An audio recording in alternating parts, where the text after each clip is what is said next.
Hello friends, good morning. दोस्तों, आज हम लोग इस वीडियो में मॉडर्न हिस्ट्री से रिलेटेड 20 क्वेश्चंस को डिस्कस करने वाले हैं, जो कि आपके जेएनयू के एंट्रेंस के लिए भी इंपॉर्टेंट हो सकते हैं, जो 2021 में होने वाला है। और साथ ही साथ में यूपीएससी के एग्ज़ाम अगर आप बैठना चाहते हैं 2021 में, तो उसके लिए भी बहुत इंपॉर्टेंट है ये, क्योंकि मॉडर्न हिस्ट्री से अधिकांश सेक्शन से नहीं पूछे जाते जितने कि मॉडर्न हिस्ट्री से क्वेश्चन पूछे जाते हैं यूपीएससी में। तो आप इसके लिए प्रिपेयर रहिए और मैं रेगुलर आपको वीडियोज़ प्रोवाइड कराते रहूँगा सारे सब्जेक्ट पे। तो आज हम लोग इसमें 20 क्वेश्चन को डिस्कस करने वाले हैं। तो मेरे वीडियोज़ को लाइक करिएगा एंड चैनल को जरूर सब्सक्राइब कर लीजिएगा। तो चलिए बात करते हैं पहले क्वेश्चन से। इनकलाब जिंदाबाद का नारा किसने दिया था, स्लोगन किसने दिया था? तो इसका आंसर होगा Iqbal. A is the correct answer.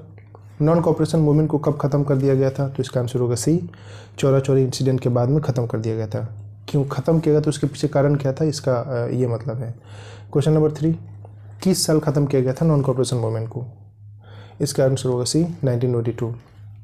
Moderate और एक्सट्रीमिस्ट जो कांग्रेस में जो सेक्शन डिवाइडेड हो चुके थे, वो किस साल हुए थे? तो इसका आंसर होगा 1907। D the correct answer.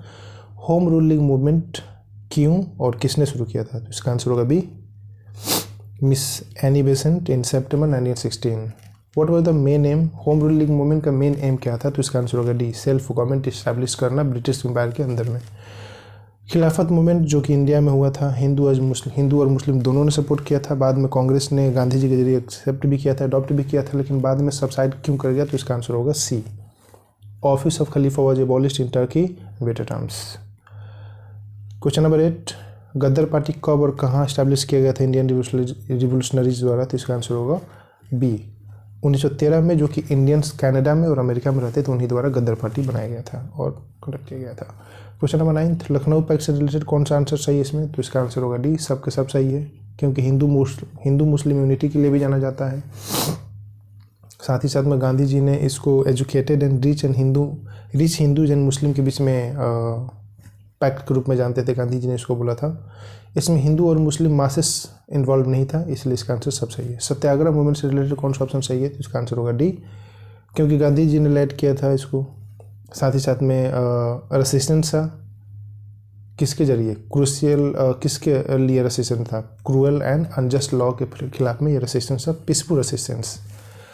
6 अप्रैल 1919 को सत्याग्रह डे घोषित किया गया था और ऑल इंडिया हड़ताल भी घोषित किया गया था, इसलिए इसका आंसर होगा डी, सब सही है इसमें। क्वेश्चन नंबर 11, 1857 का जो रिवोल्ट था, वो पहला ग्रेट स्ट्रगल माना जाता है इंडियन द्वारा फ्रीडम के लिए। किसके खिलाफ? ब्रिटिश इंपीरियलिज्म के खिलाफ, लेकिन फेल हो गया था। कारण क्या था इसके फेल होने के पीछे? Be the correct answer, all the native ruler did not join the revolt. सारे यहाँ के नेटिव रूलर ने रिवोल्ट को ज्वाइन नहीं किया था, मेन कॉज यही है।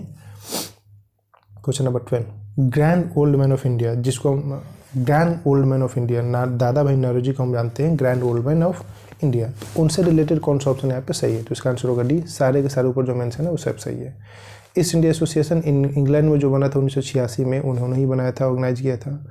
उन्होंने poverty and economic backward of India का जो था ना, उनको उन्होंने लोकल कंडीशन नहीं माना था। उन्होंने बताया था कि जो इंडिया में पॉवर्टी और इकोनॉमिक बैकवर्डनेस है, वो यहाँ का लोकल कंडीशन नहीं है, बल्कि ब्रिटिशर्स के ये इकोनॉमिक पॉलिसी के जरिए हुआ है। और बहुत बड़े सक्सेसफुल बिजनेसमैन थे और उन्होंने पूरी लाइफ और पैसा जो उन्होंने नेशनल मूवमेंट के लिए लगा दिया था, दैट इज द दादा भाई नेहरू जी। नेक्स्ट, स्वदेशी डॉक्ट्रिन ऑफ स्वदेशी वॉज फर्स्ट प्रीच्ड, सबसे पहले कब स्वदेशी डॉक्ट्रिन आया था और साथ ही साथ में क्यों? तो इसका आंसर होगा सी, 1870 में। किसके लिए? इंडियन इंडस्ट्री को प्रोटेक्ट करने के लिए, जो कि ब्रिटिश मैन्युफैक्चरर द्वारा कैप्चर किया जा रहा था धीरे धीरे। क्वेश्चन नंबर 14, स्वदेशी मूवमेंट से रिलेटेड कौन सा इसमें ऑप्शन सही है? तो इसका आंसर होगा B, active participation of women in movement. सबसे ज़्यादा उस समय बहुत ही ह्यूज मास के रूप में वुमेन ने पार्टिसिपेट किया था स्वदेशी मूवमेंट में। तो next question, who was the first president of Indian National Congress and when was it organised? इसका आंसर होगा डी, WC बनर्जी, 1885 में हुआ था पहली मीटिंग। तो इंपॉर्टेंट है दोस्तों। Whose name is associated with Muslim communalism? Muslim communalism से रिलेटेड कौन से इसमें जो नीचे दिए गए नेम है वो एसोसिएटेड है, जिन्होंने कि ब्रिटिश गवर्नमेंट को बहुत ही ज़्यादा हेल्प किया था किसके में? डिवाइड एंड रूल पॉलिसी में। तो डॉक्टर सैयद अहमद खां वो इंसान थे जिन्होंने ब्रिटिशर्स के दिमाग में डाल दिया था कि कैसे हिंदू और मुस्लिम को डिवाइड करना है, तो इसीलिए उनको मुस्लिम कम्युनलिज्म का फादर भी माना जाता है। नेक्स्ट ऑप्शन दोस्तों, next question, Montagu Chelmsford reform से रिलेटेड कौन सा ऑप्शन सही है इसमें? तो आप पढ़ेंगे तो इसमें आपको पता चलेगा। तो ए इज द करेक्ट आंसर, यानी कि 1 और 3 the correct answer. 1 is and 3 is the correct answer. Next question, which one of the following statement is incorrect regarding Rowlatt Act? Rowlatt Act से रिलेटेड कौन सा ऑप्शन इसमें गलत है उसको देखना आपको, नॉट राइट ऑप्शन। तो क्वेश्चन नंबर से तो इसका आंसर ऑप्शन सी होगा, यानी कि only 3 the correct answer. Enable the government to grant the right of habeas corpus, तो ये गलत है, इसीलिए इसमें इनकरेक्ट चुनना है, बाकी दोनों सही है, ये गलत है, that is the correct answer. Question number 18, पहली बार प्रोविंशियल इलेक्शन इंडिया में कब हुआ था? तो इसका आंसर होगा सी, 1937 में इंडिया में पहली बार प्रोविंशियल इलेक्शन हुआ थे दोस्तों। एक किताब है जिसका नाम है the other side of silence, इसको लिखने वाले कौन थे? उर्वशी बुटालिया। क्वेश्चन नंबर 20, निर्ग्रंथ जो है वर्ड वो किससे रिलेटेड है? तो इसका आंसर होगा जैनाज। दोस्तों ये ओल्ड एंशिएंट हिस्ट्री का क्वेश्चन है, माफ़ करिएगा, लेकिन आपके लिए इंपॉर्टेंट है तो इसको भी आप मेमोराइज कर लीजिएगा। तो दोस्तों ये 20 क्वेश्चंस थे। नेक्स्ट स्लॉट जो होगा मैं नेक्स्ट दे दूंगा, हो सकता है डिफरेंट सब्जेक्ट से हो, बट आप रेगुलरली देखते रहिएगा, आपके लिए बेनिफिशियल हो सकता है ये। Thank you so much.